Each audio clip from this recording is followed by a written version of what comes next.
Bonjour à toutes et à tous. Je tiens à remercier HISPRO et le comité d'organisation de m'avoir invité pour parler de cette infection. En fait, vous le savez très bien, l'année 2020 et probablement l'année 2021, espérons que l'année 2022, Inch'Allah, sera meilleure. On ne va parler que de cette affection. Et bien aujourd'hui, on va essayer d'aborder deux volets qui sont très importants. Le premier volet de cette infection, ce qui concerne le diagnostic. Lorsqu'on parle de diagnostic, c'est beaucoup plus le diagnostic biologique et la place de chaque test, ses limites et ses avantages. Juste après les tests diagnostiques, on va parler de challenge de la vaccination qu'on est en train de vivre maintenant.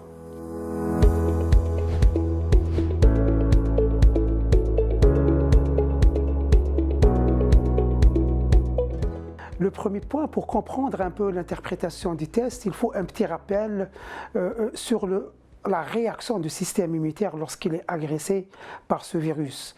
En fin de compte, ce qu'il faut retenir, c'est que lorsque l'organisme est agressé d'une manière générale, on aura une réponse immunitaire innée, c'est-à-dire elle est immédiate, elle est composée des éléments non spécifiques, c'est ce qu'on appelle les cellules dendritiques, les macrophages, les polynucléaires neutrophiles, et elle est composée aussi des facteurs humoraux de l'immunité innée qui sont constitués principalement dans les infections virales par les interférents de type 1. Il faut faire la différence entre les interférents de type 1, qui sont très importants dans la destruction des infections virales dans les phases précoces, et les interférents de type 2, qui sont représentés principalement par l'interféron gamma, et on l'appelle d'ailleurs l'interféron de l'immunité spécifique. Donc une fois que cette immunité, généralement, cette immunité innée, elle est capable d'éliminer la plupart des virus. Et généralement, lorsque cette immunité innée, elle est dépassée, elle fait appel à l'immunité adaptative, et comme vous le savez, l'immunité adaptative, elle va intervenir par l'intermédiaire de ces deux composants.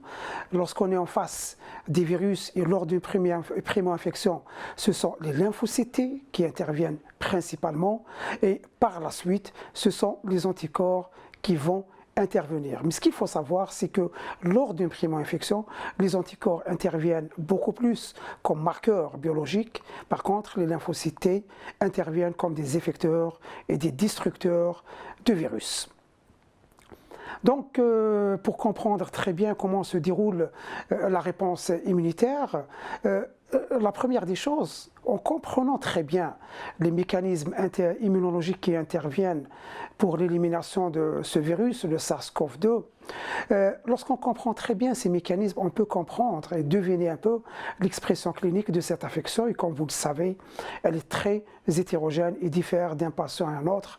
Elle peut aller des formes asymptomatiques, complètement asymptomatiques, à des formes très graves et très sévères, voire mortelles. Deuxième intérêt de la compréhension du déroulement de la réponse immunitaire, c'est surtout pour une meilleure interprétation des examens biologiques. Et lorsque je parle d'examens biologiques, vous le savez très bien, ce sont surtout les examens microbiologiques et les examens immunologiques. Donc, est-ce que ce virus SARS-CoV-2 ou bien cette infection Covid-19 a des particularités par rapport aux autres infections virales? Oui, elle a des particularités. Pourquoi elle a des particularités? Parce qu'en fin de compte, la plupart des études qui ont publié le déroulement de la réponse immunitaire contre ce virus, ils ont constaté qu'elle n'obéit pas à la réponse classique connue qui combat les micro-organismes.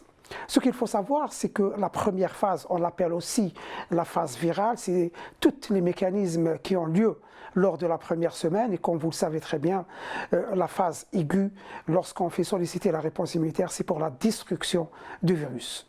La deuxième phase qui est un peu spécifique de ce virus, c'est ce qu'on appelle la phase inflammatoire. Et généralement, cette phase intervient au-delà du 8e jour ou bien au-delà du 10e jour. Et lorsqu'on fait appel à cette phase, on est certain qu'on aura une évolution malheureusement défavorable de cette affection.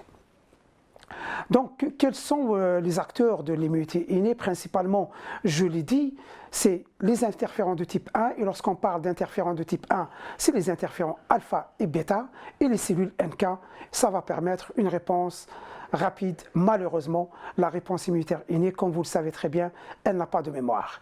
Et lorsqu'on fait appel à l'immunité adaptative, ce sont les CD8 qui ne peuvent pas très bien fonctionner sans l'aide qui doit provenir des lymphocytes CD4, et comme je l'ai déjà dit, les lymphocytes B, par l'intermédiaire des anticorps sécrétés, jouent un rôle primordial et très important dans la prévention des réinfections. Donc, si on récapitule, on est dans plusieurs phases. Des sujets asymptomatiques, on ne les a jamais explorés.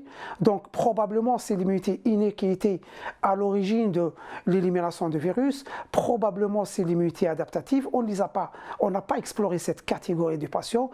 Par ailleurs, on peut noter quand même que lorsque des sérologies qu'on avait effectué chez les donneurs de sang, on a constaté que pas mal de donneurs, on a trouvé chez eux une sérologie positive alors qu'ils ne se souviennent pas avoir déjà fait cette affection.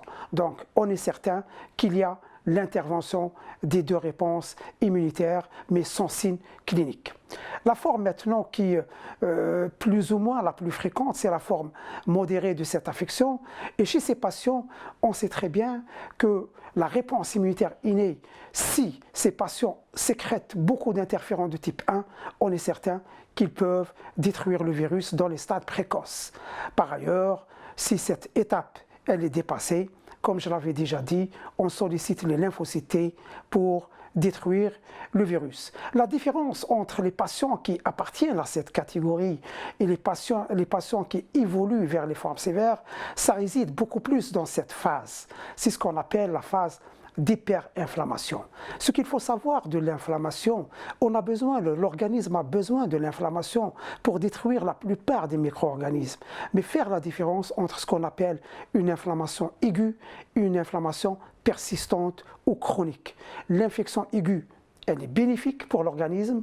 Par contre, lorsque cette infection elle persiste dans le temps, elle devient néfaste pour l'organisme et elle sera responsable des pathologies, des signes non souhaitables, malheureusement. Donc, on a fait un peu le tour de la réponse immunitaire innée. On sait très bien maintenant qu'il y a une phase asymptomatique. Si les lymphocytes, on ne les voit pas, on ne les explore pas parce que leur exploration fait appel à des techniques un peu spécialisées. Et juste après l'intervention de cette catégorie lymphocytaire, des lymphocytes T, c'est les CD4 et les CD8 qu'interviennent ou commencent à intervenir les lymphocytes B. Et comme vous le savez, le lymphocyte B, lorsqu'il intervient, on a deux objectifs.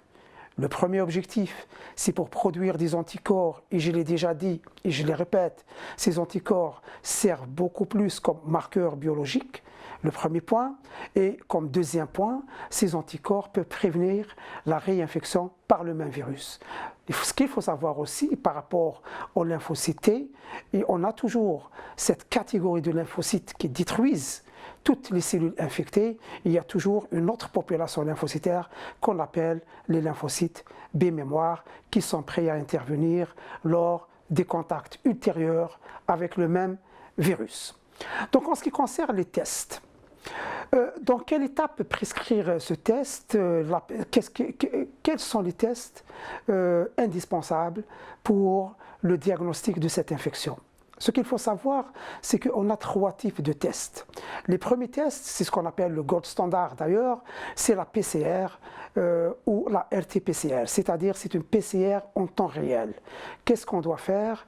On doit amplifier quelques gènes qui appartiennent, qui doivent être spécifiques de ce virus on doit les amplifier et on aura les résultats généralement, ça dépend des techniques, en 1 heure ou bien en 4 heures. Il y a des PCR qui nécessitent une étape d'extraction d'ARN et dans ce cas-là, les résultats, on ne les aura pas avant 3 heures, 4 heures. Par contre, il y a des nouvelles PCR qui se font sans faire appel à l'extraction d'ARN et dans ce cas-là, on aura les résultats en 50 minutes ou bien en 1 heure. Donc la PCR, elle reste le gold standard. Malheureusement, vous l'avez constaté, que ce soit chez nous ou bien à travers le monde, il y avait une grande pénurie de ce test. Donc on va voir quand est-ce le prescrire et comment l'interpréter. C'est très très important. Une PCR positive n'est pas synonyme toujours de la présence d'un virus. Le deuxième test qui viennent d'apparaître, ça fait quelques mois, c'est ce qu'on appelle les tests antigéniques. Et lorsqu'on parle de tests antigéniques, dans ce cas-là, on fait appel à des techniques qui sont basées sur le principe d'une réaction immunologique, c'est-à-dire un anticorps qui va reconnaître un antigène. Et dans ce cas-là, on cible 2 antigènes spécifiques de ce virus et on utilise des anticorps qui ne reconnaissent que ces antigènes spécifiques de ce virus et on aura les résultats. Plus grand avantage de ces techniques, c'est qu'on peut avoir le résultat entre 15 minutes et 30 minutes. Donc on est dans ce qu'on appelle les tests antigéniques rapides. Le troisième type d'examen qui sont recommandés dans ce type d'infection, c'est la sérologie. La sérologie, c'est la recherche des anticorps de type IgG, de type IgA, de type IgM. Est-ce qu'on cherche des isotypes particuliers? Est-ce qu'on peut faire appel, comme ça a été commercialisé par pas mal de firmes qui sont très très renommées sur le plan réactif immunologique, et ces firmes, ils ont opté carrément pour le dosage de toutes les immunoglobulines à la fois. Ils ont dit qu'on n'a pas besoin de faire la part des choses. On va voir qui a tort, qui n'a pas tort, et surtout comment interpréter ce type d'analyse. Donc on commence par l'interprétation des tests sérologiques. Comment interpréter un test sérologique dirigé contre le virus SARS-CoV-2. Donc ces tests sérologiques, comme je l'ai déjà dit, il faut appel aux techniques, on peut faire appel à des techniques immunoenzymatiques, on peut faire appel à des techniques d'immunochimiluminescence, on peut faire appel à des techniques d'immunofluorimétrie, peu importe la technique. Le plus important, le point qui est très très important, c'est ce qu'on appelle la spécificité de la technique. Est-ce que ces techniques, lorsqu'ils sont positifs, est-ce que vraiment on peut dire qu'ils sont positifs contre le virus? Ils ne peuvent pas reconnaître un autre virus. Ce qu'il faut savoir, c'est que la plupart des firmes pharmaceutiques, ils ont utilisé la protéine N dans ce type de sérum, et cette protéine, parfois, elle peut avoir ce qu'on appelle des réactions croisées avec d'autres protéines N appartiennent à d'autres virus qui appartiennent toujours à la famille des coronavirus. Et on va voir quand est-ce qu'on peut suspecter une fausse positivité de ces tests. Ce qu'on connaît de l'interprétation sérologique, ça c'est ce qu'on appelle l'interprétation classique. Comme vous le savez, on est infecté par un virus, notre organisme commence à produire des IgM et juste après la production des IgM vient la production des IgG. Ça, c'est dans les primo-infections et dans les réinfections par le même virus ou le même germe, généralement, ce sont les IgG qui commencent à apparaître les premiers. Ça, c'est ce qu'on appelle la réponse immunitaire classique qui est destinée contre la plupart des micro-organismes, qu'ils soient d'origine bactérienne ou d'origine virale. Est-ce que c'est le cas vraiment de la sérologie post-Covid? Pour répondre à cette question, on doit faire appel à quelques résultats. On doit faire appel à quelques résultats des études ultérieures. Ce qu'il faut savoir, et ce qui a induit un peu la plupart de nos confrères en erreur, c'est ces recommandations italiennes. Ces recommandations italiennes, si vous pouvez voir la date ici, c'était en février 2000. Et comme vous le savez, en février 2000, on n'avait pas beaucoup de recul par rapport à cette infection. On ne la connaissait pas très bien. Et on pensait que le cours de production des anticorps obéit aux règles classiques de la réponse immunitaire dirigée contre les autres germes. Et les Italiens, ils nous ont induits en erreur parce qu'en fin de compte, ils ont intégré dans les critères de guérison la présence des IgG, chose qui est valable pour la plupart des germes. Malheureusement, dans cette infection, ce n'est pas le cas et on va voir pourquoi ce n'est pas le cas.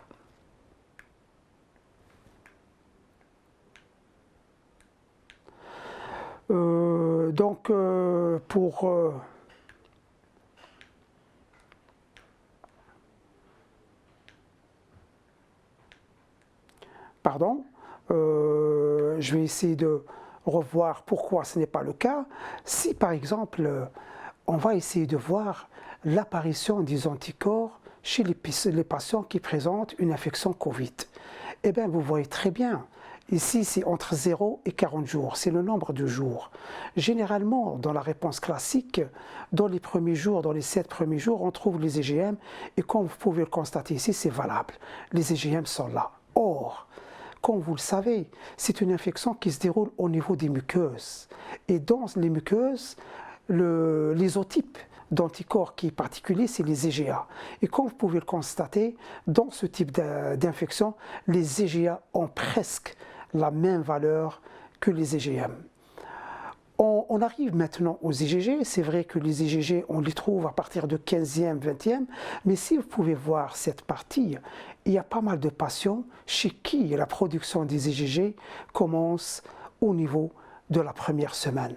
Et ça peut être constaté ici, on voit très bien, première semaine, deuxième, troisième, quatrième, tous les IgM peuvent être présents de troisième jour jusqu'au 28e jour.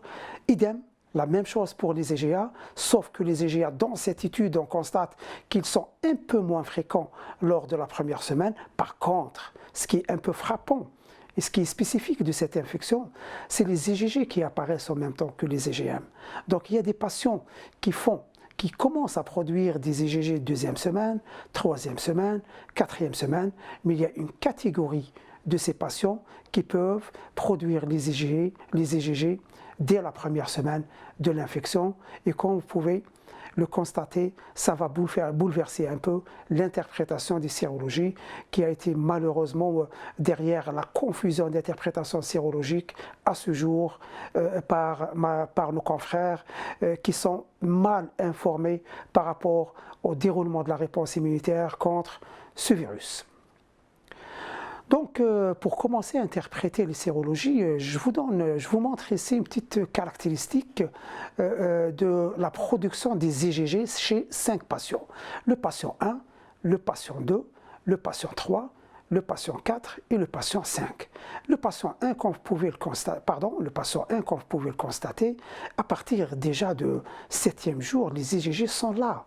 Ils atteignent une concentration très très importante, puis il y a un pic vers le 20e jour et ça commence à décroître. Par contre, le patient numéro 2, le pic des IgG n'a été observé qu'au 40e jour.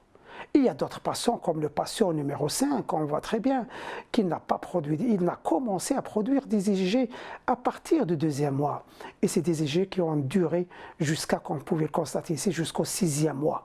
D'autres patients, c'est le patient numéro 4, il n'a presque pas produit d'IgG. Vous pouvez constater que la courbe de production de son IgG, elle chevauche avec celle de cut-off. Donc si on dose les IgG chez ce patient, on va lui trouver presque 0. Donc on peut constater cette intervariabilité de la production des immunoglobulines chez les patients qui sont en face des mêmes germes. Et ça, c'est la première fois qu'on voit ça dans l'histoire. On n'est pas habitué à ce type de profil. Donc il nous a fallu du temps, beaucoup de publications, parfois des publications très contradictoires. Vous le savez très bien que je pense qu'il n'y a pas une pathologie dans l'histoire de la médecine où on a vu un nombre important de publications. On est maintenant à une centaine, des milliers de centaines de productions. On a plus de 500 000 ou bien de 800 000 productions scientifiques par rapport à cette infection. Et parfois, les résultats sont contradictoires. Il faut patienter et voir surtout les études multicentriques pour pour avoir une meilleure visibilité, une meilleure vision pour l'interprétation de ces tests sérologiques. Donc, lorsqu'on fait un test sérologique, on va être confronté à plusieurs situations. La première situation, c'est les IgM et les IgG, on les trouve négatives. Ça pour les techniques qui dosent séparément les IgM et les IgG. Il y a d'autres techniques, qui vous l'avez constaté durant cette année, qui dosent la plupart des toutes les immunoglobulines. Donc si on trouve IgG et IgM négatives, comme vous pouvez le constater ici, si on dose les trois, on va les trouver aussi négatives. Donc comment interpréter ce profil? La première éventualité, c'est des sujets qui n'ont jamais contracté le SARS-CoV-2. C'est ce qu'on appelle des sujets indemnes, des sujets sains, et n'ont pas encore été mis en contact avec ce virus. Cela correspond à la première éventualité d'interprétation de ce type de profil. Ce qu'il faut savoir, c'est qu'on n'a jamais et on n'a pas le droit d'interpréter un profil biologique ou un examen biologique en absence de contexte clinique. On doit toujours l'interpréter et le confronter avec les données clinico-radiologiques. Donc cette interprétation, elle est valable si le patient ne raconte pas dans son histoire des signes en faveur de Covid. Parfois, il vient de le contracter, mais cette notion de contact, elle date de moins de 10 jours. Si la notion de contact, elle est inférieure à 10 jours, on peut avoir ce type de profil. Donc ça, c'est la première éventualité d'interprétation d'un test sérologique Covid négatif. Deuxième interprétation, c'est un sujet contaminé avec un contact récent. Et dans ce cas-là, vous le savez très bien, la réponse immunitaire, elle est très différente. On a vu l'intervariabilité d'un patient à un autre. Il y a des patients qui produisent et qui commencent à produire des anticorps à partir du 3e, 4e jour. Par contre, il y a d'autres patients, on les a vus, qui ne peuvent commencer à produire les anticorps qu'au-delà du 10e jour. Donc on peut avoir un sujet contaminé avec une PCR positive et si la sérologie, elle est négative, dans ce cas-là, on patiente encore et fort probablement que cette sérologie va finir à être positive avec le temps. Donc ça, c'est la deuxième éventualité d'interprétation d'une sérologie négative SARS-CoV-2. La troisième éventualité, c'est un sujet guéri, où il est toujours symptomatique, mais la date de contamination, elle date de plus de 10 jours. Donc on peut parfois, et ça a été rapporté par plusieurs études, on a des patients qui ont fait l'infection et on n'arrive jamais à mettre en évidence des anticorps. Donc ces patients, ce qu'on appelle les non-producteurs d'anticorps, vous me dites pourquoi on ne produit pas des anticorps? Ce qu'il faut savoir, c'est que la réponse immunitaire, elle dépend de fond génétique de chacun. Il y a des patients qui produisent très peu d'anticorps, d'autres beaucoup d'anticorps, d'autres très tôt, d'autres très tard. Il y a une catégorie, et c'est légitime, qui ne produisent jamais d'anticorps. Et dans ce cas-là, certainement, si on arrive à explorer l'immunité adaptative, les lymphocytes T, ou bien leur interférent de type 1, on va trouver que leur système immunitaire n'avait pas besoin de ces anticorps pour réagir. Ça, c'est le premier point. On est toujours dans l'éventualité de sujets guéris ou symptomatique depuis 10 jours, on s'attendait à avoir une sérologie positive, mais elle n'a pas encore positivé sa sérologie. Première éventualité, non producteur d'anticorps. La deuxième éventualité, disparition rapide d'une faible quantité d'anticorps. On a constaté durant cette année que certains patients produisent de très faibles quantités dans les premiers jours et lorsqu'on refait la sérologie au-delà du 10e jour, au-delà de 2e semaine, on s'attend généralement à avoir une concentration très élevée d'anticorps, qui est le témoin sérologique de contact avec le virus. Et bien malheureusement, on ne le trouve pas. C'est des anticorps qui disparaissent rapidement et ça a été constaté chez plusieurs patients. La dernière éventualité, il y a des patients qui voient leur anticorps disparaître en quelques mois après l'infection. Et dans ce cas-là, si on fait l'anticorps, la sérologie 1 mois et demi et on la trouve négative, on n'a pas le droit de dire que le patient n'a pas positivé sa sérologie puisqu'on n'avait pas la sérologie au début de la pathologie, mais on doit si on a la sérologie, on peut le classer comme étant c'est un patient qui a fait disparaître rapidement ses anticorps. Par contre, s'il n'a jamais produit d'anticorps, il peut faire partie, comme je l'avais déjà dit, de cette catégorie de sujets qui ne produisent pas les anticorps. Donc, on est dans la première situation. Et vous voyez très bien, c'est un peu très différent par rapport à ce qu'on a l'habitude d'interpréter dans les autres infections. Vous voyez très bien que le même profil peut correspondre à plusieurs situations possibles de l'asymptomatique, de non-contact vers un patient symptomatique et un patient qui est guéri avec le même profil. Deuxième situation, on fait une sérologie, on trouve des IgM positifs. Et les IgG sont négatives. Dans quelques techniques, je parle beaucoup plus des techniques qui utilisent le dosage des 3 anticorps à la fois, c'est-à-dire les IgG, les IgM et les IgA, puisqu'il y a déjà,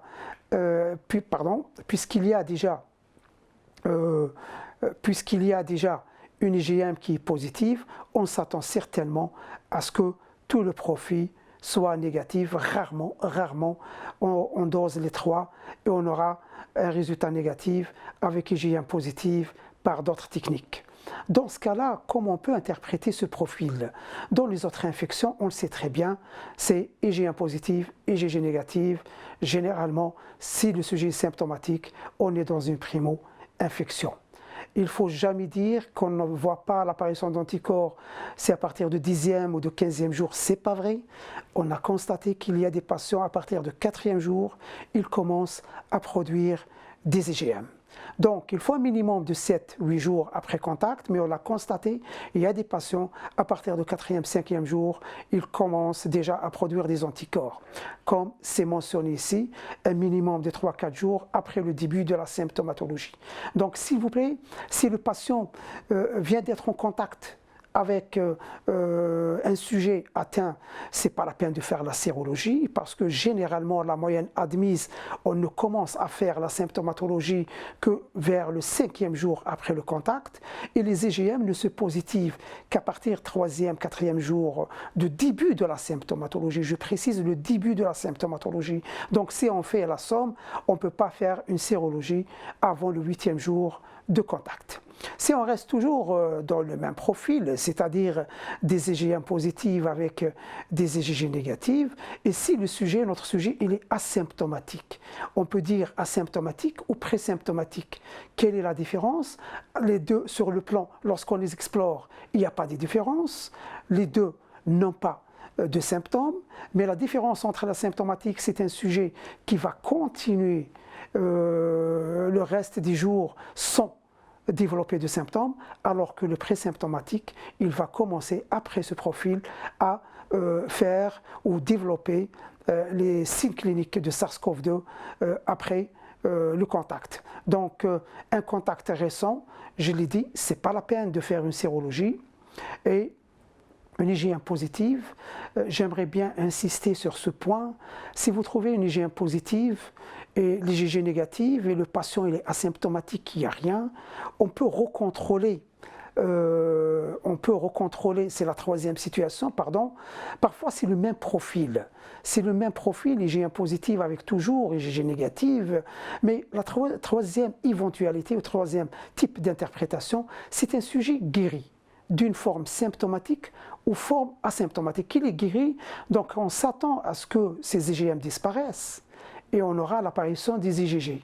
Malheureusement, il n'a pas encore commencé à produire des IgG, comme je vous ai montré tout à l'heure les 4 profils des producteurs des IgG. Il y a des patients qui ne commencent à produire des IgG qu'à partir de la 3e semaine, voire à partir de 30 jours après l'infection. Donc il faut patienter un peu et voir est-ce qu'ils vont produire des IgG. Deuxième éventualité, il y a des patients qui ont ce profil, on les suit, ils ne produisent jamais d'IgG. Même sur le plan immunologique, on n'a pas eu affaire à ce type de profil. C'est une exception de cette infection qui n'a pas encore révélé tous ses secrets à ce jour. Troisième type d'interprétation toujours de ce profil chez les sujets guéris, c'est que les IgM peuvent persister au-delà de 2 mois. Et ça, j'insiste sur ce point, c'est un point très très important. Est-ce que vous le savez pourquoi? Parce qu'en fin de compte, ce point, il a induit en erreur plusieurs confrères et ça blâmait plusieurs patients et on faisait la confusion entre présence d'IgM et contagiosité. S'il vous plaît, c'est des interprétations un peu spéciales et spécifiques de la mentalité algérienne. Normalement, la contagiosité n'a rien à voir avec la sérologie. Peu importe, le plus important, lorsqu'il est guéri au-delà du 10e jour, on sait qu'il ne porte plus le virus. Donc, il peut garder des IgM, des IgG, les deux à la fois. Il peut perdre les deux à la fois, mais on n'a pas le droit de se baser sur la présence d'IgM pour renvoyer les employés et leur dire que vous êtes toujours contaminant et on attend ou bien on patiente un peu le temps que les anticorps apparaissent. Parfois, c'est des sujets qui n'ont jamais contracté le SARS-CoV-2. Et dans ce cas-là, on reconvoque les patients. Ils ne font pas de symptômes. On les reconvoque, il n'y a aucun signe radiologique, aucun signe clinique, mais c'est rare. On l'a constaté chez 2% de nos patients. On continue à les convoquer, ils ont toujours un profil IgM positif, sans production d'IgG, sans signe clinique, sans signe radiologique, et ça peut éventuellement être en faveur d'une fausse positivité de cette sérologie. Troisième éventualité, donc ce qu'il faut savoir, c'est que si la concentration d'IgM est faible et la recherche des anticorps anti-immunoglobulines dirigés contre le SARS-CoV-2 elle est négative par quelques techniques, dans ce cas-là, si vous plaît, c'est un message très important. La plupart des laboratoires utilisent une technique qui s'appelle le e-chroma, et le e-chroma est là cet inconvénient d'avoir des fausses positivités par les IgM. Il vous donne des IgM 1,2, 1,5, 1,7 avec toujours des IgG négatifs. Donc ce n'est pas une primo-infection, c'est une technique qui donne des fausses positivités pour les IgM. Donc il faut se méfier, il faut toujours lire la technique. Et si vous trouvez l'e-chroma avec IgM très faible, on peut être certain qu'on est en face d'une fausse positivité.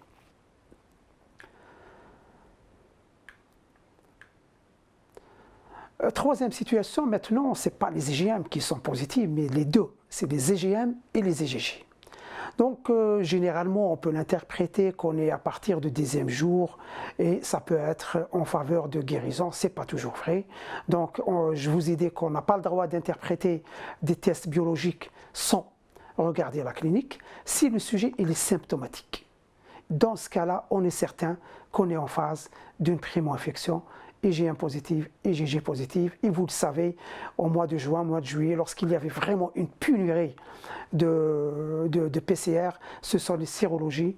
Comme vous le savez très bien, les particularités des patients algériens, ils ne consultent pas dès l'apparition des symptômes dans les premiers jours, ils patientent à partir du 7e, 8e jour. Et on a constaté, lorsqu'on a fait une étude comparative des patients hospitalisés chez nous, que presque 60% des patients qui avaient une PCR positive avaient en même temps une sérologie positive. Pourquoi? Ils sont arrivés à un stade un peu tardif, ce n'était pas les premiers 5 jours, c'était à partir du 7e jour. Donc les deux, en présence de symptômes, on est en face d'une primo-infection. Minimum 7-8 jours après le contact, le maximum 7-8 jours après le contact, le minimum 3-4 jours après le début de la symptomatologie. Parfois, c'est le même profil, IgM positif et IgG positif. Et on est en face d'un sujet asymptomatique ou présymptomatique. Donc il faut patienter parce que je vous ai dit tout à l'heure que les anticorps peuvent apparaître les premiers jours de l'infection. Donc on peut les avoir positifs, on patiente encore, et ils peuvent commencer à développer la symptomatologie juste quelques jours après la positivité de cette sérologie. Néanmoins, si on patiente 5-7 jours, il n'y aura rien. Soyez certain que votre patient ne développera jamais de signes cliniques de Covid. Soit il a déjà fait le Covid, c'est une forme asymptomatique qui est passée inaperçue. Toujours, on reste dans ce profil d'IgM et IgG positive. Parfois, c'est des patients guéris. Et on n'attend pas, je le dis, je le redis, on n'attend pas à ce que les IgM disparaissent. Ça n'a aucun sens dans ce type d'affection. Et comme on l'a vu, il y a maintenant des patients qui gardent des IgM pendant 2 mois, voire 3 mois. Donc, ils ne sont pas contagieux. Ça y est, c'est un signe d'un contact avec le virus. Ils ont fait la symptomatologie, ils ont gardé une sérologie positive. Tant mieux pour eux, même si on n'arrive pas à l'expliquer très bien sur le plan immunologique, on peut dire qu'il a une sérologie positive, il est plus ou moins protégé si on est certain que ces anticorps sont des anticorps neutralisants, mais la présence d'IgM ne témoigne jamais la persistance du virus ou bien la contagiosité des patients. Il faut savoir aussi, et ça a été rapporté dans plusieurs études, que la persistance des IgG dépend de la forme de la maladie. Et malheureusement, on a constaté que ce sont les formes asymptomatiques mineures et bénignes qui produisent des anticorps et qui durent quelques semaines, alors que les formes graves produisent des concentrations très élevées et ces concentrations peuvent persister jusqu'à 4 mois après l'infection. Le dernier profil sérologique, c'est qu'on est en face maintenant des IgM négatives avec des IgG positives. Logiquement, ce qu'on avait l'habitude d'interpréter dans la rubiole et dans la toxoplasmose, comme on l'interprétait, c'est sérologie ou bien immunité ou bien infection ancienne. Eh bien, ce n'est pas le cas dans le Covid-19. On peut être en face d'un sujet asymptomatique qui signe un contact ancien. Dans ce cas-là, on peut lui dire, vous avez fait une forme probablement asymptomatique, ou bien il a fait une forme symptomatique et guéri, parfois avec ce même profil. Et on a un sujet symptomatique. Et on peut poser le diagnostic de primo-infection. Pourquoi? Parce qu'il y a pas mal d'études qui ont montré que les IgG peuvent sortir à partir du 4e jour et sans les IgM. Ça, c'est une particularité du SARS-CoV-2. Donc, toujours interpréter cette sérologie avec la clinique, et lorsque la clinique elle est là, peu importe qu'on a des IgM positifs, IgG positifs, IgG le tout positif ou une des deux positives, on peut d'emblée être certain qu'on est en fonction d'une primo-infection SARS-CoV-2. On a parlé trop des IgM, des IgG, c'est ce qu'on dose généralement en routine. Il y a très peu de laboratoires, c'est vrai, qui produisent les IgA, mais ce qu'il faut savoir, c'est que lorsqu'on dose les IgA, c'est des marqueurs de gravité et c'est des marqueurs de primo-infection. Ça, c'est aussi une caractéristique de SARS-CoV-2 qu'on n'avait pas l'habitude d'avoir ce type d'interprétation de sérologie dans les autres infections microbiennes. Donc, on comprend que le coronavirus, il a perturbé tout sur le plan épidémiologique, clinique, sérologique. Si on essaye de rester un peu sérologie, vous voyez cette ligne rouge. Cette ligne rouge, c'est le dosage de tous les anticorps à la fois. Vous voyez très bien qu'il y a pas mal de firmes qui ont opté d'emblée pour le dosage de toutes les immunoglobulines et non pas des IgM et des IgG séparément pour ne pas induire en erreur les confrères. Pourquoi? Parce qu'on a constaté en fin de compte que lorsqu'on dose les 3, vous pouvez constater la courbe en vert qu'elle est très très sensible. Lorsqu'on dose les 3 à la fois, elle peut se positiver avant même que les IgM et les IgG se positivent. Donc, aller vers la détection des anticorps totaux n'est pas un tort. Malheureusement, la plupart des confrères, ils exigent de faire séparément les IgG et les IgM. Ça n'a pas de sens dans l'infection Covid et cette sérologie, elle a un intérêt diagnostique. Et comme on l'a vu, lorsqu'on dose les 3 à la fois, on a ce qu'on appelle un gain de sensibilité de la technique et on peut avoir une positivité avant même d'avoir IgM ou IgG positif. On a terminé avec l'interprétation des sérologies. On voit maintenant la PCR, vous le savez très bien, c'est le gold standard.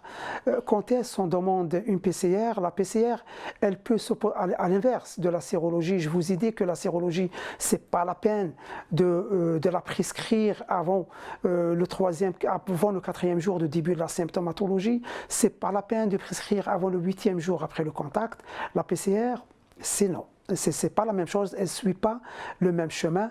On peut même la prescrire, comme vous pouvez le constater, 3 jours après le contact et 12 jours avant le début de la symptomatologie. La PCR, elle est déjà positive. Au début, malheureusement, on avait beaucoup de PCR négatives. En fin de compte, on ne maîtrisait pas très bien le geste. Il y a pas mal de confrères qui nous disaient que ce n'est pas la peine de faire pénétrer les couvillons jusqu'à l'intérieur, puisque dans la narine, il y a plein de virus. Et c'était faux. C'était faux. C'était à l'origine de plusieurs résultats négatifs de la PCR qui ont été constatés lors du début de cette pandémie. Donc la PCR, elle met en évidence, on pensait au début qu'elle met en évidence le virus. Mais en fin de compte, lorsqu'on trouve une PCR positive, ce n'est pas le virus qui est là, c'est son matériel génétique. Et on va voir cette notion qui est très importante dans l'interprétation des PCR. Donc pour se référer à des études très très fiables, on voit très bien qu'on a démarré de plus de 1000 études et à la fin on est arrivé à une dizaine d'études qui sont très pertinentes sur le plan épidémiologique et qui ont été jugées très utiles de prendre en considération leurs résultats. Et on a constaté en fin de compte, comme vous pouvez le voir ici, que la durée de l'infectiosité des personnes infectées par le SARS-CoV-2, même si la PCR elle est positive, on voit très bien si on combine la PCR avec la culture du virus, à partir du 12e jour après l'infection, on est certain qu'il n'y a plus de virus. Donc il y a des patients qui font disparaître leur virus à partir du 10e jour, mais au 2e jour, après le début de la symptomatologie, on peut être certain qu'il n'y a plus de contagiosité. Donc la PCR, ce que je demande à mes confrères, lorsque vous prescrivez la PCR, vous le savez déjà, elle est chère, et vous avez le droit d'exiger ce qu'on appelle le CT. Le CT, c'est quoi le CT? C'est le nombre de cycles. C'est-à-dire, la PCR, elle est basée sur des amplifications. C'est des gènes qui vont les amplifier 1 fois, 2 fois, 3 fois. C'est ça le CT. Lorsqu'on a une très forte charge, c'est un peu l'équivalent de charge virale. Lorsqu'on a un CT qui est égal à 15, qui est égal à 20, on est certain qu'on est en phase d'une forte charge. Par contre, si le CT il dépasse 30, d'après certaines études, et d'après d'autres études, c'est pas 30, c'est 35, lorsqu'on a une PCR positive avec un CT supérieur à 35, on est certain qu'il n'y a plus de virus et on peut dire que notre patient il est guéri à condition qu'il ne présente plus de symptômes. Mais sur le plan contagiosité, même si la PCR elle est positive, si le CT est supérieur à 34 ou bien à 35, on peut être certain qu'il n'y a plus de virus. Donc les recommandations diffèrent d'un pays à un autre, d'une société savante à une autre. C'est un peu le bouleversement des recommandations. Au début, même en Algérie, vous vous rappelez, au début, on exigeait de faire une PCR 2e jour, une PCR 5e jour, puis 2 PCR à la sortie. Et avec le temps, on s'est rendu compte que cette démarche, cette demande de trop de RT-PCR ne sert à rien sur le plan que ce soit diagnostic ou suivi. Au contraire, ça peut nous compliquer un peu la conduite à tenir. Juste un petit mot par rapport à une grande étude qui a été faite sur les PCR qui étaient négatives. On les a refait et on a constaté qu'il y a des PCR qui sont restés négatives, il y a des PCR qui sont positives, et il y a des PCR qui étaient négatives, positives, puis positives, négatives, après 2 jours après la première PCR. Donc on voit très bien que parfois les résultats dépendent de gestes. C'est très très important de faire un très bon geste, et elles dépendent aussi de la charge virale. Elle peut être détectable aujourd'hui et dans 48 heures, on n'aura plus de charge et elle devient négative. Et l'inverse, on peut avoir une PCR négative, et le patient n'a pas encore une forte charge et 2 jours, 3 jours après, il a commencé à produire beaucoup de charges virales et le système immunitaire ne répond pas suffisamment, il va positiver sa PCR. Donc c'est heureusement qu'il y avait ces recommandations des Coréens en avril 2020. Parce qu'en fin de compte, vous le savez très bien, que même dans les pays développés, on exigeait une PCR négative pour que le patient puisse réintégrer son poste. Et on a constaté, même chez nous, des patients qui gardent des PCR positives même 1 mois et demi, 2 mois après le début de la symptomatologie. Heureusement qu'il y avait ces recommandations, ces études coréennes qui ont mis en évidence qu'en fin de compte, ce qu'on est en train d'amplifier, ce qu'on est en train de rendre comme PCR positif, ce n'est pas la présence du virus, c'est ce qu'on appelle le débris du virus, c'est du matériel génétique, donc qui ne témoigne pas la présence du virus et qui n'ont jamais été le reflet ou bien le témoin de la présence d'une contagiosité. Donc à partir du 2e jour, 10e jour, on n'a plus besoin de faire des PCR.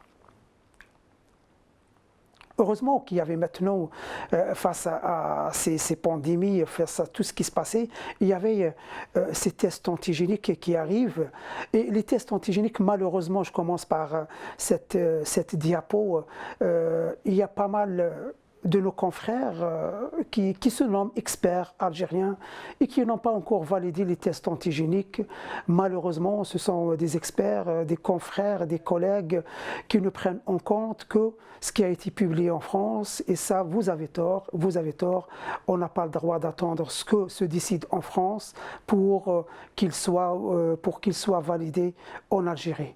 Et vous voyez très bien, depuis que la haute autorité de santé en France, elle a donné un avis favorable pour l'utilisation des tests antigéniques, c'est juste après ces validations par les autorités françaises qu'on a vu nos experts disent qu'on valide maintenant les tests antigéniques, ils peuvent être utilisés comme outils diagnostiques.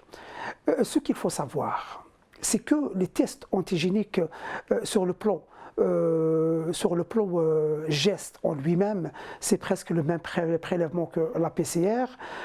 On doit rendre le résultat en 15 minutes à 20 minutes. C'est une réaction immunologique, donc on est censé ramener du virus, de l'antigène, et juste après avoir ramené de l'antigène, c'est un prélèvement nasopharyngé. Il y a d'autres qui font un prélèvement buccal. Et c'est une technique qui ne prend pas plus de 15 minutes et on aura un résultat en 15 minutes. Le plus grand avantage de ces techniques, c'est qu'il n'y a pas de faux négatifs. Ils sont très spécifiques. Donc si on a un test antigénique positif, le virus il est là. On est certain que le virus il est là. Il faut tenir compte qu'en fin de compte, il se positive à partir du 1er, 2e jour de début de la symptomatologie, il se négative au 7e jour. Donc si le patient il est positif au 7e jour et on trouve un test antigénique négatif, on n'a pas le droit de dire qu'il ne s'agit pas d'une infection par le virus SARS-CoV-2. Donc c'est très très important cette fourchette.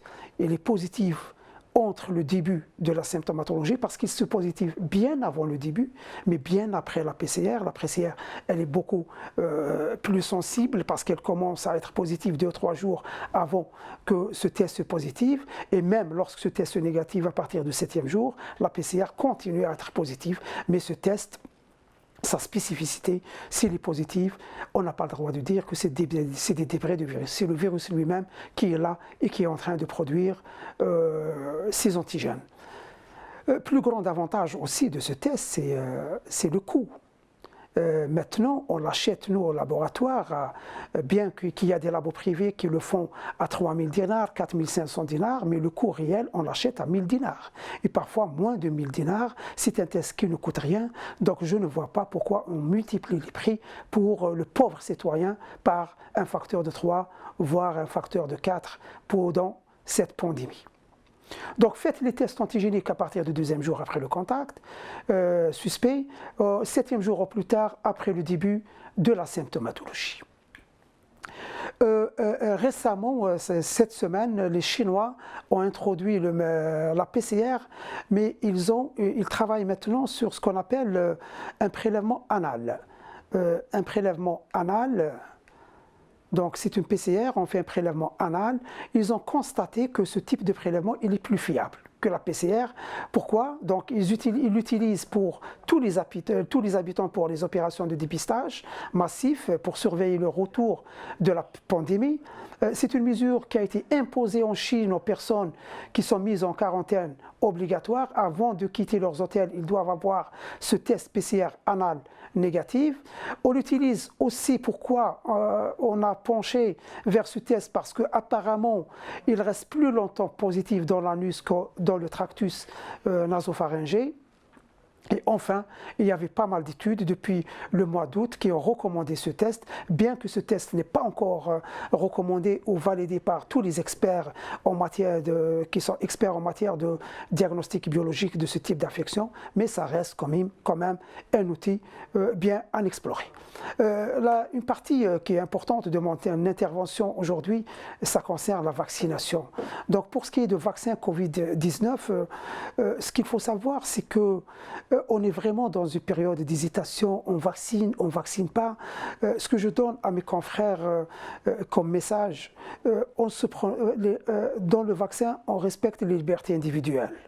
Mais on n'a pas le droit de transmettre des messages négatifs ou pessimistes si on n'est pas vraiment, on ne connaît pas, on ne maîtrise pas les vaccins. Les vaccins, c'est comme tous les autres médicaments, ils ont des effets secondaires. Et ces effets secondaires, je pense, d'après ce qu'on a vu comme les résultats de toutes les firmes pharmaceutiques, ça devrait booster la population à aller vers la vaccination parce que vous le savez, l'objectif c'est atteindre une immunité collective à 70% et cette immunité, on ne peut jamais l'atteindre par l'infection naturelle. Donc le principe de vaccin contre le Covid, c'est quoi? Quel est l'objectif de vaccin? C'est essayer de booster le système immunitaire et avoir une mémoire contre le SARS-CoV-2 qui peut intervenir beaucoup plus. Toutes les firmes ont utilisé la protéine Spike qui, lorsqu'on est infecté par ce virus, ces anticorps peuvent le reconnaître et empêcher l'infection des cellules par ce virus. Donc, c'est une infection, c'est une vaccination qui peut nous protéger contre le développement de l'infection SARS-CoV-2, mais elle ne peut jamais être considérée comme un acte curatif. Donc, un patient qui est atteint par SARS-CoV-2, il ne peut pas être guéri par le vaccin. Au contraire, il faut patienter un peu pour commencer la vaccination. Donc les grandes étapes de la vaccination sont connues, c'est les essais cliniques, précliniques, et puis on passe à ce qu'on appelle la production à grande échelle. D'habitude, les phases d'étude des vaccins, on fait la phase préclinique et ça concerne les animaux. Si on ne trouve pas d'effet secondaire majeur, et si on trouve que l'animal a réagi contre cette protéine, on peut, dans ce cas-là, l'indiquer chez l'homme. Et chez l'homme, ça sera les 3 phases. La première phase, c'est quelques patients. Deuxième phase, une centaine. Et la troisième phase, c'est des milliers, voire des dizaines de milliers de patients. Donc, on surveille toujours 2 points qui sont très, très importants. L'efficacité, est-ce qu'il est efficace? Et on le compare toujours par rapport à des sujets qui prennent de placebo. Et le deuxième élément qui est très très important dans ces phases, c'est la sécurité. Est-ce qu'il n'y a pas développement d'effets secondaires majeurs qui peuvent interdire ou contre-indiquer ce vaccin? Donc maintenant, comme vous le savez, on est en train d'assister à une véritable guerre vaccinale. Il y a plusieurs firmes qui se sont lancées et il y a d'autres qui ont arrêté la production. Sanofi, c'est le vaccin à base d'ADN. AstraZeneca, Sputnik, Johnson & Johnson et Merck, c'est les vecteurs viraux à type d'adénovirus. Moderna et Pfizer, c'est l'ARN, le vaccin à base d'ARN. C'est la première fois qu'on voit ce type d'ARN. Il y a Novavax et c'est Clovar, le chinois, qui se sont investis pour la production d'une protéine avec un adjuvant. Il y a plusieurs firmes qui optent aussi pour un vaccin atténué et d'autres inactivés. Donc on assiste actuellement à une véritable guerre vaccinale et diplomatique. Et comme on l'a constaté, ce sont les relations diplomatiques qui sont derrière l'acquisition de quelques vaccins pour quelques pays. Donc, quels sont les résultats obtenus pour les précliniques? Le préclinique, en ce qui concerne soit l'ARN, soit le protéine plus adjuvant, ou bien ceux qui ont utilisé les adénovirus, on est plus ou moins satisfait de la réponse. Les animaux sont bien protégés. Il y a des firmes qui ont utilisé des singes, d'autres firmes qui ont utilisé les souris dans les phases précliniques, mais généralement, on est satisfait par rapport aux résultats des tests précliniques. Comme vous pouvez le constater, c'est tous les vaccins qui ont passé cette étape avec succès. Juste après ce succès, il y avait l'étape de vaccin humain. Dans le vaccin humain, ce qui est un peu frappant dans le vaccin Covid, c'est le vaccin le plus rapide dans l'histoire de l'humanité. À gauche, vous pouvez constater que d'habitude, si on commence en 2020, le vaccin il sera prêt vers 2030, 2034, quelque chose comme ça. Et maintenant, on n'a jamais vu que ça. C'est un vaccin qui a été préparé en 10 mois, quelque chose comme ça. C'est un vaccin très rapide. Et d'ailleurs, cette rapidité qui était derrière un peu la crainte et la phobie de quelques individus, c'est un peu légitime, mais il faut aller au-delà de ça et voir pourquoi ces vaccins ont été conceptionnés ou produits très rapidement. Pourquoi très rapidement? La première des choses, parce qu'on n'a pas utilisé la phase 1 séparée, la phase 2 séparée, la phase 3 séparée. C'est la première fois qu'on utilise ce qu'on appelle une combinaison des phases. Donc la plupart des firmes, ils ont opté pour la combinaison de la phase 1 et la phase 2 à la fois. Il y a d'autres firmes qui ont d'emblée opté pour la phase 3 et la phase 2 combinées à la fois. Ça, c'est le premier point. Le deuxième point, c'est vrai qu'on est en phase de nouvelles technologies, mais certes, il faut savoir que cette technologie a été acquise depuis plusieurs années. Et cette nouvelle technologie, il y a plusieurs équipes, plusieurs firmes pharmaceutiques qui ont commencé à la développer à partir de 2003, depuis le SARS-CoV, depuis le MERS. Donc la technologie, elle est déjà là. Troisième point qui est très important, méthode de production. Pourquoi on a opté pour ces vaccins rapides? Parce que la méthode de production, elle est rapide par rapport au classique. Le quatrième point, malheureusement, c'est ce qu'on nous disait au début, ils sont moins coûteux, c'est technique, mais comme vous pouvez le constater, Moderna constitue le vaccin le plus cher. Et juste après lui, c'est Pfizer. Donc, normalement, un vaccin à base d'ARN, il doit être le moins coûteux par rapport aux vaccins des protéines recombinantes ou bien des vaccins à base d'adénovirus ou bien à base de virus inactivés. Et pourquoi on est arrivé rapidement au résultat?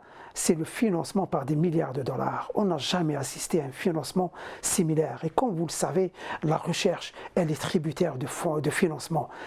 On met le paquet, le résultat, il est rapide et certain. Par contre, dans les pays qui ne mettent pas le paquet sur la recherche, on doit ce qu'on appelle le wait and see. Donc, on a eu plusieurs avantages de ces nouvelles technologies par rapport aux anciennes. Les plus importantes, c'est la rapidité, comme je l'ai déjà dit. Par contre, les autres, ils sont un peu plus longs et ça demande quand même, leur production, elle est très lente, elle n'est pas rapide et elle est un peu, elle prend du temps par rapport au classique. Les virus ARN. La virus ARN, c'est Moderna Pfizer. Pourquoi j'aimerais bien parler de ce type de virus? Ce qu'il faut savoir, et je fais rappeler un peu quelques notions fondamentales à mes collègues, je m'excuse, je sais que vous les connaissez tous, mais lorsqu'on injecte un ARN, l'ARN, il ne va jamais pénétrer dans le noyau. Il cherche les ribosomes, et dans le ribosome, c'est la synthèse protéique. La protéine, elle est synthétisée, on cible toujours la protéine spike, elle est exprimée. Donc, ces vaccins ne touchent pas le patrimoine génétique de l'hôte. Ils passent par le cytoplasme, produire ce qu'on veut produire et dégrader juste après ça. juste après cette production, eh ben, ces cellules vont exprimer ces antigènes, ils seront en face de cellules immunitaires et on a besoin bien sûr d'une réponse rapide et d'une réponse mémoire. C'est ça le but de la vaccination, c'est pour avoir cette population cellulaire qui est prête à intervenir lors des contacts ultérieurs. Pour ce qui est des vaccins ARN, moi personnellement, je préfère un vaccin ARN qu'un vaccin ADN parce que dans l'ADN, dans l'ARN, on met l'ARN dans des nanoparticules lipidiques pour le protéger. Si on ne les met pas dans ces nanoparticules lipidiques, il sera dégradé rapidement.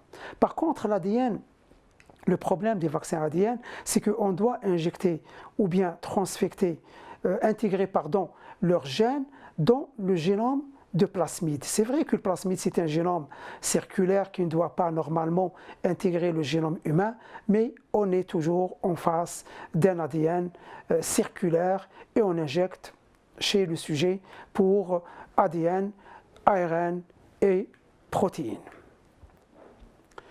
Donc ça sera presque les mêmes étapes, la finalité est la même, que ce soit un vaccin ARN, un vaccin ADN, la finalité est la même, c'est la production de cette protéine Spike. Donc,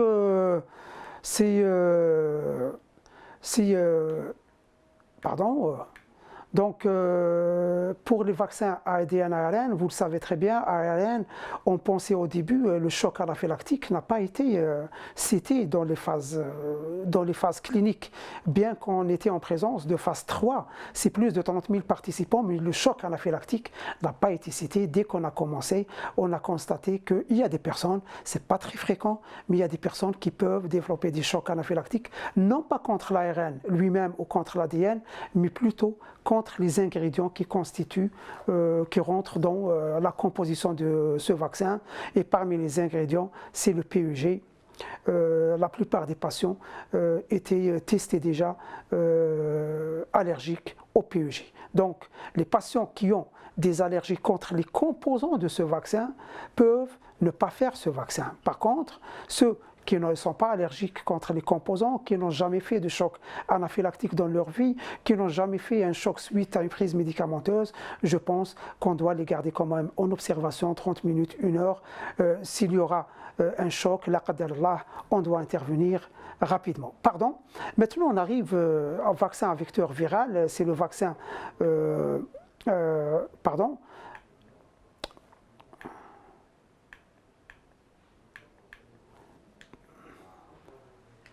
Est-ce que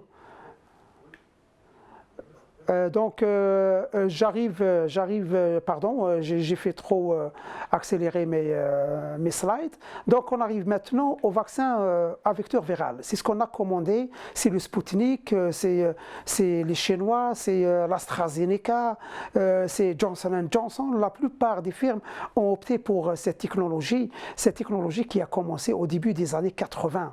Il y a pas mal de vaccins à base de vecteur viral qui sont déjà disponibles sur le marché pour d'autres virus.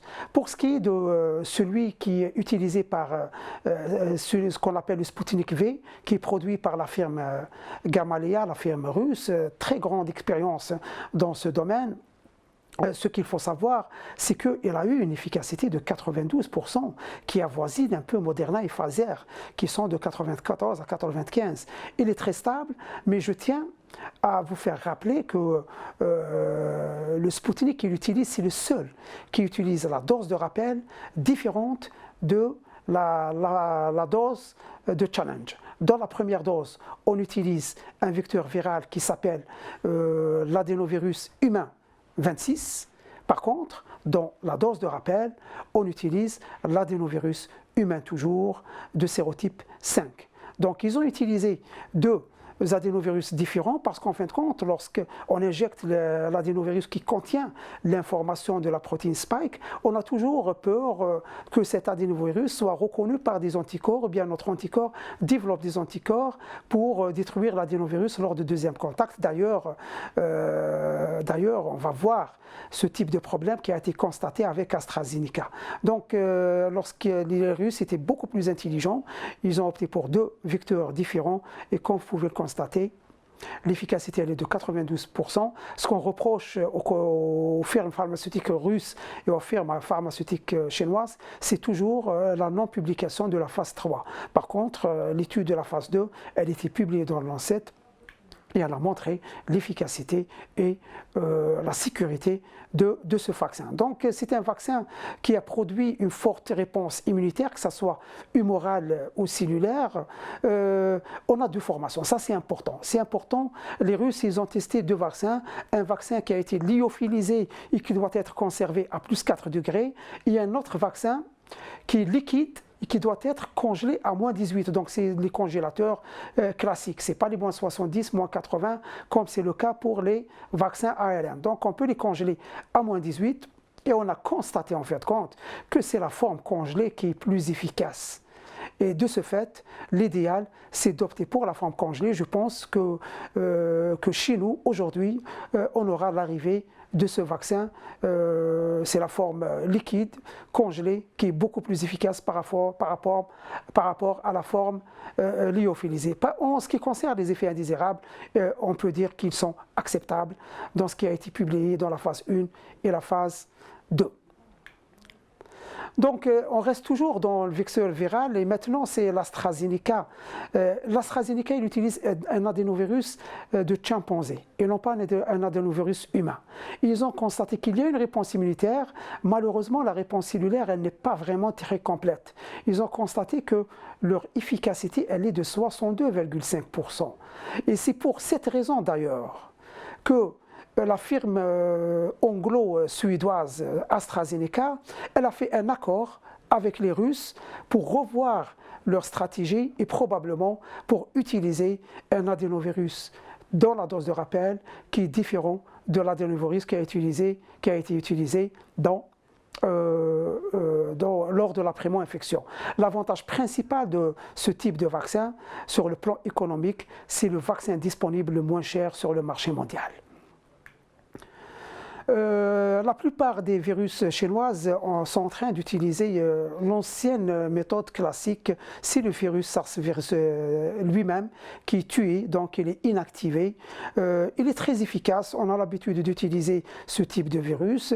Le problème de ces virus, c'est qu'ils produisent une forte réponse aux anticorps neutralisants et tant mieux. Par contre, la réponse immunitaire cellulaire, elle n'est pas très importante. Mais ce qu'on aura toujours besoin, nous, pour la primo-infection, des anticorps de type neutralisant. Un petit mot avant de clore sur ce nouveau variant ou ces nouveaux variants qui viennent d'être décrits en Grande-Bretagne. C'est des données très très récentes qui datent de ces 3 jours. On sait très bien qu'il y a plusieurs mutations qui peuvent toucher ce virus et notamment le gène SARS-CoV-2. La transmissibilité, j'insiste sur ce mot transmissibilité. En fin de compte, sachez, Inch'Allah on ne l'aura pas, mais s'il atteint un membre de la famille, c'est tous les membres qui seront atteints. Il a un pouvoir de transmissibilité très très élevé. Deuxième caractéristique qui vient d'être publiée par l'Office britannique des statistiques, on n'a pas beaucoup de formes asymptomatiques. À l'inverse de la forme classique, on a entre 50 voire 80% de formes asymptomatiques. La plupart des patients qui vont être infectés par le nouveau variant, ils seront symptomatiques. Symptomatiques, on doit retenir 2 points. Le premier point, tant mieux pour la contagiosité, parce que lorsqu'un patient il est symptomatique, on prend toujours les mesures préventives et malheureusement, il faut faire attention parce que, comme je l'ai déjà dit, vous pouvez même demander vos familles qui habitent en Angleterre, vos amis, vos collègues, si le virus rentre dans une famille, c'est tous les membres qui sont atteints. Une différence clinique. L'anosmie et l'agusie sont moins fréquentes dans ce type d'infection lorsqu'on a ce variant.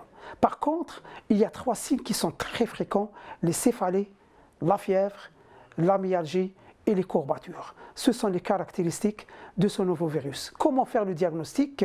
Les tests antigéniques, normalement, aucun impact. Ils restent toujours antigéniques, positifs, pardon, mais on ne peut pas faire la différence entre l'ancien et le nouveau. Par contre, pour les collègues qui utilisent les PCR et qui amplifient plusieurs gènes, chez moi, par exemple, j'amplifie le N et le E. donc j'amplifie pas le S. Je ne peux pas détecter la forme, la nouvelle variante de ce virus. Par contre, chez les collègues qui amplifient les gènes, le gène S avec les autres gènes, vous auriez une PCR qui est positive alors que le S est négatif. Donc si vous auriez ce type de profil, on est presque certain qu'on est en face d'un nouveau variant. Le problème qui se pose par rapport à l'efficacité des vaccins contre ce nouveau variant, on est plus ou moins rassuré. Maintenant, il y a des études qui ont été publiées. Les vaccins sont toujours efficaces avec moindre degré par rapport aux autres variants, mais il y a le danger de variants qui proviennent de l'Afrique du Sud. Apparemment, ce variant, il est résistant aux vaccins disponibles actuellement. Donc, pour terminer, vous voyez très bien qu'aujourd'hui, le 29 janvier, ce sont beaucoup plus cette ségrégation, l'Occident et le reste du monde. Donc, les vaccins sont disponibles surtout en Europe, aux États-Unis, au Canada, en Chine et en Russie, et le reste, on est en train d'attendre. La propagation de nouveaux virus, aujourd'hui, on est à 32 pays atteints, donc soyez certains qu'on sera en face d'une nouvelle pandémie qui est due à ce variant. Donc on ne sait pas, même les épidémiologues n'arrivent plus à décrire le type d'évolution de ce virus. Quand est-ce on aura ou bien on verra la fin? Moi personnellement, je ne vois pas le bout et je vous remercie pour votre attention.